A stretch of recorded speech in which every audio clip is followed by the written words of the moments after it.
Bonjour, c'est Carla. Bonjour, c'est Alison. Nous vous présentons le journal d'une maman. Bonjour, je suis très heureuse de vous retrouver aujourd'hui pour une nouvelle émission du journal d'une maman. Comme vous pouvez le voir, nous préparons Octobre Rose aujourd'hui et j'ai l'honneur de recevoir donc 3 personnes qui viennent nous parler d'un bel événement qui va avoir lieu le 2 octobre. Donc je reçois Madame Bizot Cynthia. Bonjour Cynthia. Bonjour. Je reçois Madame Vanessa Fidelei. Bonjour Vanessa. Bonjour. Et je reçois donc Monsieur Simon Fischer. Bonjour. Bonjour. Merci beaucoup à tous d'avoir fait le déplacement parmi nous aujourd'hui.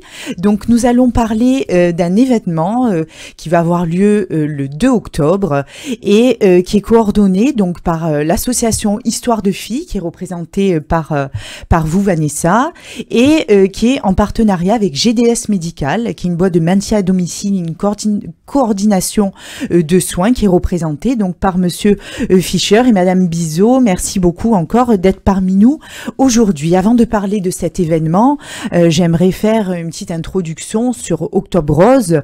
Donc on sait que c'est un mois très particulier chaque année. C'est une campagne annuelle mondiale de communication qui est destinée à sensibiliser les femmes au dépistage du cancer du sein et à récolter des fonds pour la recherche.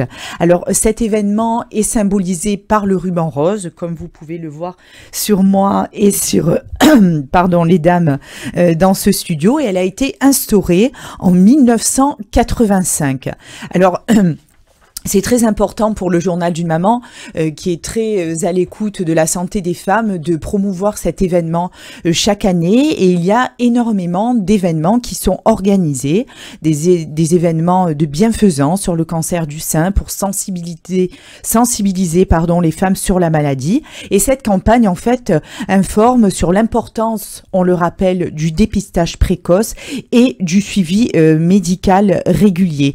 Donc Octobre Rose, c'est des cagnottes solitaires arborées de roses, vous l'avez bien compris, des séances de sensibilisation et également des organisations d'événements solidaires. Alors, en quelques chiffres, ce cancer du sein, ce sont des chiffres de 2023, 61 214 nouveaux cas de cancer du sein en France en 2023. On sait que l'âge médian au moment du diagnostic, c'est 64 ans et malheureusement, 12 146 décès en 2018, ils sont en baisse. C'est des chiffres qui sont moins récents. On sait également que c'est le premier cancer féminin, donc il est très important d'axer Octobre Rose sur le dépistage. Je vais me tourner vers vous, Vanessa. Donc vous représentez l'association Octobre Rose. Vous êtes bénévole au sein l'association Histoire de filles. Excusez-moi. Donc je connais bien Nathalie Riguel qui a créé cette association déjà depuis quelques années. Donc vous êtes bénévole depuis 2 ans au sein de l'association et vous avez rencontré 2 ans auparavant cette association lors de manifestations Octobre Rose sur la commune d'Allaux. Donc cette association a pour rôle en fait de s'occuper. Alors c'est une belle association qui regroupe des socio-esthéticiennes en fait. Alors vous allez nous expliquer tout ça avant que je fasse que parler. Donc l'association elle a maintenant 20 ans. C'est donc, comme vous l'avez dit, Nathalie Riguel et Nicole de Bonneau qui l'ont créée en 2003. C'est une association qui s'occupe des gens qui ont le cancer du sein, mais aussi qui ont des pathologies lourdes. On a donc des socio-esthéticiennes qui interviennent dans les hôpitaux, à l'hôpital Nord, à la Chimone, à l'IPC. Pas forcément que sur le cancer du sein, maintenant on intervient aussi en pneumologie, en néphrologie. Et donc ce sont des soins d'accompagnement pour aider les malades à se sentir mieux et à accepter plus facilement leur traitement. Et comme on le sait, quand les gens vont bien dans leur tête et dans leur corps, ça facilite le traitement. Voilà. Il y a aussi au siège les jeudis où on organise des petites séances avec des personnes donc malades mais qui sont en extérieur de l'hôpital. Voilà, et donc sur le mois d'octobre, l'association est très active. Au-delà de la manifestation du 2 octobre avec GDS Médical, on a aussi le 4 octobre une soirée au théâtre du Tétard qui sera un instant Nougaro, où les fonds seront reversés également à l'association. Il y a aussi une manifestation le dimanche suivant avec le CE2DF-GDF qui organise sur une journée des instants de bien-être, une marche aussi à partir de 8h30 le matin. Et on pourrait également se restaurer, ça se passera à la Pointe-Rouge. Et tout le long du mois d'octobre, il se passe des événements comme ça, mais on est aussi actifs ensuite. Tous ces événements, c'est pour récolter des fonds parce qu'on est une association qui est totalement gratuite. Les bénéficiaires ne payent rien du tout. Et donc, du coup, il faut pouvoir financer. Donc, on est active toute l'année. Voilà. Moi, personnellement, je ne suis pas socio-esthéticienne. Donc, je apporte mon aide sur la communication, en étant présente sur les événements. Voilà. C'est parfait. Alors je vais me tourner vers vous, Cynthia. Donc vous avez rejoint donc la boîte. On va l'appeler comme ça, GDS Médical. Mais vous ne faites pas que ça, puisque donc vous organisez, vous faites partie de l'organisation de cet événement du 2 octobre chez GDS Médical. Oui. Mais depuis 2020, vous fabriquez donc des confitures Cocomem qui sont en poire vanille, que j'ai goûté d'ailleurs l'année dernière. Vous faites ça du 1er au 31 octobre dans le cadre d'Octobre Rose en faveur de l'association Histoire de Filles. Vous êtes parallèlement coordinatrice médicale. Alors, est-ce que vous pouvez nous expliquer comment va se dérouler cet événement et est-ce que vous avez commencé à faire vos confitures? Alors, on va répondre sur la première question de la confiture. Donc non, j'ai pas encore attaqué la production. Ça ne serait tardé. J'ai effectivement créé cette confiture il y a maintenant 5 ans, puisque Nathalie Riguel, la présidente de l'association, est une amie d'enfance. On se connaît depuis plus de 30 ans et ça fait 20 ans que je la suis dans ses aventures avec son association Histoire de Filles. J'ai été ravie quand elle m'a proposé ce partenariat avec la cuisine de Sine, qu'on a créé avec mon mari en 2019. Et ça fait donc la 5e année que Cocomem va voir le jour à partir du 1er octobre. Donc ces fonds sont reversés, effectivement, les bénéfices sont reversés à l'association, ce qui peut permettre, donc comme le disait Vanessa, des actions au travers les services hospitaliers, mais encore donc sur les jeudis Cocomem. Et apporte, financièrement parlant, beaucoup de réconfort aussi et permet donc aux filles de pouvoir soulager un petit peu psychologiquement et physiquement ces personnes-là. Pour revenir à GDS, ça fait 15 ans que je suis dans la prestation médicale, que j'organise donc des prises en charge à domicile. Ça fait 5 ans que je suis chez GDS Médical. Et bien évidemment que c'était évident pour moi de proposer à ma direction de créer une journée pour Octobre Rose, en étant impliquée avec la cuisine de Sine depuis 5 ans. Et bien évidemment, ma direction a tout de suite accepté, et avec donc Nathalie et Histoire de Filles, nous avons un petit peu organisé cette journée avec mes collègues de travail aussi. En faisant donc une belle journée, en invitant beaucoup de partenaires à se joindre à nous pour que justement on puisse proposer un panel assez large, comme du sport adapté, des cosmétiques, des perruques, des aides à domicile, voilà, beaucoup de choses, parce que les patients sont souvent mal informés de tout ce qui peut se faire à domicile, et on a essayé dans cette journée de regrouper un maximum de personnes pour qu'elles aient une vie un peu plus facile. Voilà. C'est parfait. Alors, monsieur Fischer, donc vous êtes orthoprothésiste et donc depuis 2019, vous êtes directeur pôle handicap chez GDS Médical, j'ai un peu de mal. Hein. Puis, vous êtes directeur général depuis 1 an. Alors, GDS Médical, vous allez nous expliquer, hein, cela existe depuis 20 ans. Et en fait, c'est la fusion de Médical 13 et ODL. Et vous allez nous expliquer, déjà la création de cette boîte, mais surtout, comment vous intervenez au niveau du pôle handicap et surtout, quelles sont les actions que vous menez à domicile, comment vous organisez les soins à domicile des patients atteints de cancer? Bien sûr. Effectivement, GDS Médical existe depuis très longtemps via cette fameuse fusion. À la base, c'était 2 sociétés qui étaient vraiment axées dans le handicap et polyhandicap et qui faisaient de l'appareillage. Suite à cette fusion, il y a eu la création création d'un département qu'on appelle LPM, la prestation médicale.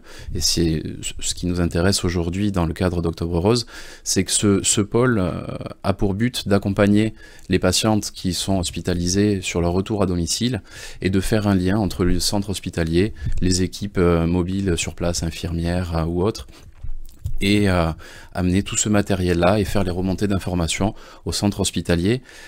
Notre éthique, c'est vraiment de pouvoir accompagner toutes nos patients et patientes de manière la plus sereine, parce que c'est quand même un choc pour la plupart, et d'apporter des solutions les plus simples possibles, et de gérer, et c'est le rôle de Cynthia au quotidien, toute cette coordination entre ce milieu hospitalier et le milieu du patient, et voilà, d'accompagner un petit peu nos patientes du mieux que nous pouvons.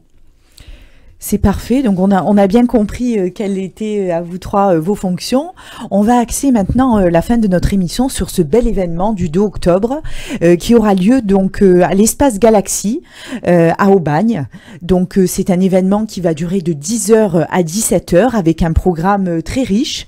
Donc, à 10h, vous avez l'accueil et le petit déjeuner. Ensuite, vous avez des ateliers adaptés, des ateliers de sport adaptés avec l'association Reste en Forme. Vous avez également l'arrivée des élus qui va avoir lieu à midi, les élus de la ville d'Aubagne, puis ensuite vous aurez un buffet déjeunatoire, et vous avez à 14h un atelier d'autopalpation avec dépistage PACA, une sage-femme libérale et je suppose un témoignage d'une ancienne patiente, c'est ça ? Tout à fait. C'est une infirmière qu'on connaît très bien et qui est malheureusement passée par cette phase-là du cancer du sein, qui a écrit 2 ouvrages et qui sera là pour témoigner un petit peu de son parcours. Alors, Monsieur Fischer, qu'est-ce qui vous a donné l'envie finalement d'adhérer à cet événement ? Comment vous êtes initié dans la préparation qu'a mis en place Cynthia ? Tout simplement, comme je vous disais, il y a des valeurs qui nous tiennent à cœur, et c'est vrai que cet accompagnement-là pour nous est très important. Alors on fait d'autres actions, Octobre Rose en est une parmi tant d'autres, mais quand on est dans ce milieu qui est le milieu médico-social, même si on est des paramédicaux, on est forcément enclin à faire ce genre de manifestation. GDS, c'est Galets de Santerre. Galets de Santerre fait partie d'une association qui s'appelle Action Humanitaire, qui est basée sur Allo. Donc ça fait partie de la genèse, on va dire, de GDS. C'est toutes ces actions que nous pouvons faire tout au long de l'année. Nous les faisons, et quand Cynthia nous a proposé d'accompagner Histoire de Filles et de proposer une journée pour sensibiliser, que ce soit même les thérapeutes, parce que à cette journée-là, nous avons des patients, nous avons des professionnels de santé, mais on a aussi des néophytes qui ne savent pas, qui viennent voir et qui se disent « Tiens, peut-être que ma maman, il faudrait que je l'oriente vers des professionnels. » Donc forcément, tout ça, nous pouvons faire ce genre d'action, et forcément on accompagne Cynthia, Histoire de Filles, et toutes les personnes qui vont être présentes lors de cette journée. Vanessa, qu'est-ce qui va se passer alors cette journée pour Histoire de Filles ? Qu'est-ce que vous allez proposer ? Comment va s'organiser pour vous cette manifestation ? Nous, on va venir en accompagnement de la journée. Il y aura peut-être le bol d'air qui est fait par une des filles de Histoire de Filles qui s'appelle Jacqueline, qui s'est spécialisée là-dedans et qui vient faire les bols d'air. Ensuite, on vient informer sur des journées comme ça, on vient informer parce que bien évidemment, on n'a pas le temps de faire les soins socio-esthétiques sur des journées comme ça. Peut-être un peu de toucher, mais en tout cas on est présente et on accompagne la journée. Voilà. Sur chaque événement, on est présente et on a un stand où on explique et on accompagne la journée tout le long, partout où on a besoin de nous. Alors pour s'inscrire, je pense que je vais me tourner vers Cynthia. Nos auditeurs, nos auditrices qui veulent s'inscrire, comment ça se passe ? Il n'y a pas d'inscription particulière, tout le monde est bienvenu sur cette journée à partir de 10h. Donc on se rend à l'espace Galaxy. Je rappelle que l'adresse 1645 route de la Légion, 13 400 Aubagne, et donc l'entrée est libre en fait. Tout à fait. L'objectif c'est de venir rencontrer vraiment tous les professionnels, les partenaires et les associations qui seront là ce jour-là pour animer cette journée. Alors, je reviens pour terminer l'émission sur les ateliers d'autopalpation. Alors, on en parle lors de ces journées comme ça et lors d'Octobre Rose. Le dépistage PACA va le réaliser ce jour-là. Est-ce que vous avez des conseils à donner en tant que personne qui connaissait bien malheureusement ces femmes atteintes de cancer? Est-ce que vous avez des conseils à donner à nos auditrices? Conseil comme toute femme qui se respecte, essayer de, sous la douche, un maximum de faire ces autopalpations assez fréquemment.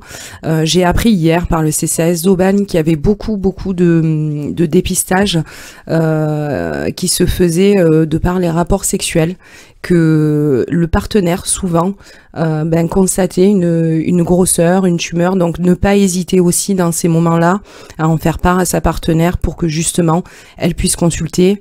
Il y aura de l'information aussi sur les sages-femmes en libéral, puisque nous les femmes, on a souvent tendance à prendre rendez-vous chez les gynécos. Il y a beaucoup d'attentes. Des fois, ça va entre 4 et 6 mois. Sauf qu'une sage-femme libérale peut tout à fait faire de la palpation à la patiente, un frottis, elle peut tout faire. Donc vraiment, il y aura vraiment une grosse information sur la prévention du cancer du sein sur cette journée. C'est très important de le préciser. Je termine par une dernière question, Monsieur Fischer. Est-ce que vous pouvez nous donner juste pas un état des lieux, mais comment vous prenez soin de l'équipement de ces patients atteints de cancer par rapport aux autres patients au domicile? Est-ce qu'il y a des équipements particuliers? Est-ce que vous avez un investissement particulier avec ce genre de patients par rapport à d'autres? Alors non, tout patient chez nous, et peu importe la pathologie, j'ai envie de dire, mais est traité de la même manière, et surtout le remontée d'informations sera le même. Nous les accompagnons surtout sur des traitements antalgiques, sur des perfusions. Donc on est vraiment sur cette partie-là.